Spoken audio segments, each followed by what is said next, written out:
सुप्रभात विद्यार्थियों। आज हम बाल महाभारत कथा से पाठ 24 पढ़ेंगे। 24 तारीख को हमने आधा लेसन पढ़ लिया था, आज हम इसको पूरा पढ़ेंगे। दुर्योधन शीघ्रता से पहले बोला, ये उस समय की बात है तब कृष्ण के पास दुर्योधन और अर्जुन सहायता के लिए गए हुए थे। श्री कृष्ण ऐसा ज्ञात होता है कि हमारे और पांडवों के बीच शीघ्र ही युद्ध छिड़ेगा। दुर्योधन कह रहा है श्री कृष्ण को, यदि ऐसा हुआ तो मैं आपसे आग्रह करने आया हूँ कि आप मेरी मदद करें। आमतौर पर यह नियम है कि जो पहले आए उसका कार्य पहले हो। आप विद्वानों में सर्वश्रेष्ठ हैं, आप सबको रास्ता दिखाते हैं, इसलिए बुजुर्गों की चलाई हुई प्रथा को माने और पहले मेरी मदद करें। यह सुनकर श्री कृष्ण बोले, राजन आप पहले पहुँचे अवश्य, किंतु मैंने तो पहले अर्जुन को ही देखा था। मेरी दृष्टि में तो दोनों ही समान हैं, इसलिए कर्तव्य भाव से मैं दोनों की ही समान रूप से मदद करूँगा। पूर्वजों की चलाई प्रथा यह है कि जो आयु में छोटा हो उसी को पहले पुरस्कार देना चाहिए। अर्जुन आपसे आयु में छोटा है, इसलिए मैं पहले उससे ही पूछता हूँ कि उसके मन में क्या है। अर्जुन की ओर मुड़कर श्री कृष्ण ने कहा, पार्थ, ये श्री कृष्ण अर्जुन का पर्यायवाची होगा, ध्यान रखेंगे हमेशा। पार्थ किसका पर्यायवाची है? अर्जुन का। सुनो, मेरे वंश के लोग नारायण कहलाते हैं, वे बड़े बहादुर और वीर भी हैं।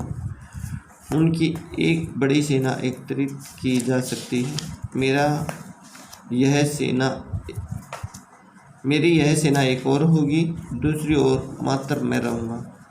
मेरी प्रतिज्ञा यह भी है कि युद्ध में मैं न तो हथियार उठाऊँगा और न ही लड़ूँगा। तुम अच्छी तरह विचार कर लो, तब फैसला करो। इन दो में से जो सही लगे वह चुन लो। बिना कुछ सोचे विचारे अर्जुन बोल पड़ा, आप हथियार उठाएं अथवा न उठाएं, आप चाहे लड़े या न लड़े, मैं तो आपको ही चाहता हूँ। दुर्योधन मन ही मन प्रफुल्लित हो गया। प्रफुल्लित होना, प्रसन्नचित होना, खुश होना। वह मनन करने लगा। मनन करना, सोचना कि अर्जुन ने खूब धोखा खाया और श्री कृष्ण कि वह लाखों वीरों वाली भारी भरकम सेना आसानी से उसके हाथ आ गई।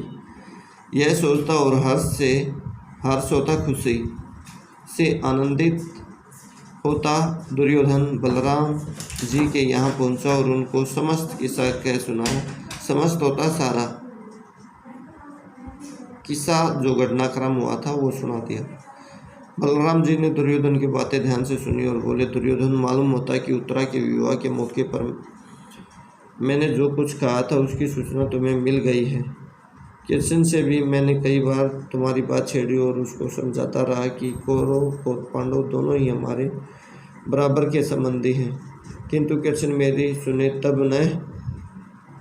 मैंने पक्का कर लिया है कि मैं युद्ध में मौन रहूँगा, क्योंकि जिधर कृष्ण न हो उस ओर मेरा रहना उचित नहीं है।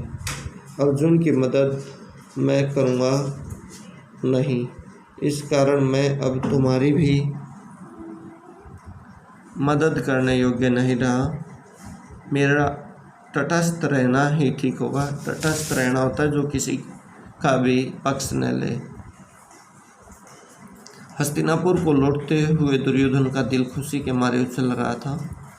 वह सोच रहा था कि अर्जुन बड़ा बेवकूफ़ बना। द्वारका की इतनी बड़ी सेना अब मेरी हो गई है। ये द्वारका गुजरात के पश्चिम में है। हजारों साल पहले बताते हैं कि भाई समुद्र के अंदर डूब गई थी द्वारका। उसके ऊपर खगोल शास्त्री या पुरातत्ववेत्ता उसकी खोजबीन कर रहे हैं। उसके कुछ प्रमाण भी मिले हैं द्वारका नगरी के। और बलराम जी का प्यार तो मुझ पर है ही। श्री कृष्ण भी बिना हथियार और सेना के बिना हो गया। यही सोचते विचारते दुर्योधन आनंद और खुशी में राजधानी में पहुंचा। कृष्ण ने पूछा, मित्र अर्जुन, एक बात बताओ, तुमने सेना बल को छोड़कर मुझ निशस्त्र, बिना शस्त्र या बिना हथियारों को पसंद क्यों किया? अर्जुन ने कहा, बात यह है कि आप में वह बल है कि जिससे आप अकेले ही इन तमाम राजाओं से लड़कर इन्हें कुचल सकते हैं। अर्जुन की बात सुनकर कृष्ण मुस्काए और बोले, अच्छा यह बात है, और अर्जुन को बड़े प्रेम से विदा किया। इस प्रकार श्री कृष्ण अर्जुन के सारथी बने और पार्थ सारथी की पदवी प्राप्त की। पार्थ अर्थात अर्जुन के सारथी।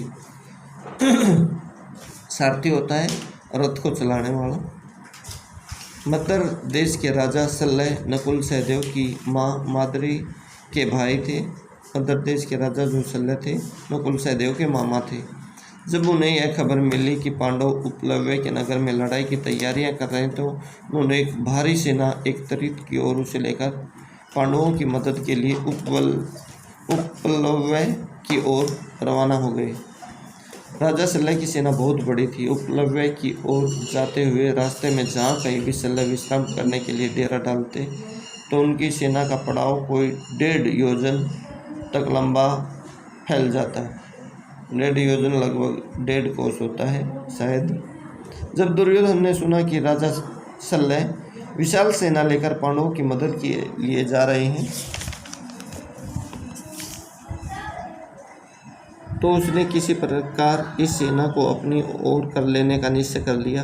अपने कुशल कर्मचारियों को उसने आज्ञा दी कि रास्ते में जहाँ कहीं भी राजा शल्य और उनकी सेना डेरा डाले उसे हर तरह की सुविधा पहुँचाई जाए।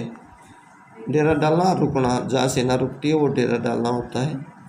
शल्य पर दुर्योधन के आदर सत्कार का कुछ ऐसा प्रभाव हुआ कि उन्होंने पुत्रों के बराबर प्यार करने योग्य जो भांजे थे पांडव को त्याग दिया और दुर्योधन के पक्ष में रहकर युद्ध करने का वचन दे दिया।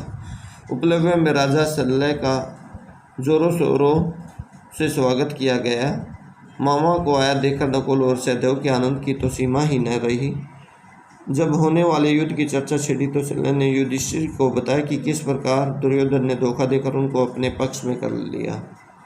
युधिष्ठिर बोला, मामा जी, मौका आने पर निश्चय ही महाबली कर्ण आपको अपना सारथी बनाकर अर्जुन का वध करने की कोशिश करेगा। मैं यह चाहता हूँ कि उस समय आप अर्जुन की मृत्यु का कारण बनेंगे या अर्जुन की रक्षा का प्रयत्न करेंगे।